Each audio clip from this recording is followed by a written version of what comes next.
തൃത്താലയിൽ കിടപ്പ് രോഗിയായ സ്ത്രീയെ ഭർത്താവ് ശ്വാസം മുട്ടിച്ചു കൊന്നു. കൊലപാതക വിവരം കുടുംബ ഗ്രൂപ്പിലേക്ക് ശബ്ദ സന്ദേശമായി അയച്ചു. കൊങ്ങശ്ശേരി സ്വദേശി മുരളീധരൻ കസ്റ്റഡിയിൽ. 3.5 വയസ്സുകാരി കല്യാണിയെ സന്ധ്യ കൊന്നത് ആസൂത്രിതമെന്ന് പോലീസ്.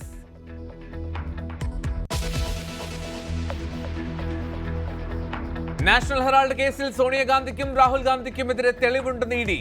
കള്ളപ്പണം വെളുപ്പിക്കലിലൂടെ 142 കോടി രൂപയുടെ ലാഭം സ്വന്തമാക്കി. ഇരുവർക്കുമെതിരായ കേസ് നിലനിൽക്കുമെന്നും ഇഡി കോടതിയിൽ.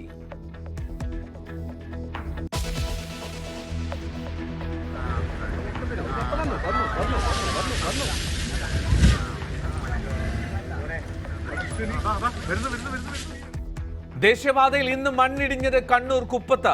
ചെളിയും വെള്ളവും വീടുകളിലേക്ക് ഒലിച്ചെത്തി. പ്രതിഷേധവുമായി നാട്ടുകാർ. കാസർഗോഡ് മാവുങ്കാലിന് സമീപം ദേശീയപാതയിൽ വിള്ളൽ. ചാവക്കാട് മണത്തലയിലെ വിള്ളൽ ടാറിട്ട് തിടുക്കത്തിലടച്ചു.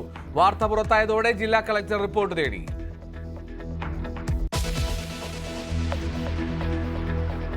കൂരിയാട് ദേശീയപാത തകർന്നത് മണ്ണിന്റെ ഘടന മൂലമാകാമെന്ന് സംശയം. ദേശീയപാത വിദഗ്ധ സംഘം പരിശോധന നടത്തി.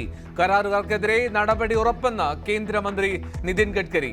ദേശീയപാത അതോറിറ്റി ഓഫീസിലേക്ക് യൂത്ത് കോൺഗ്രസ് മാർച്ച്.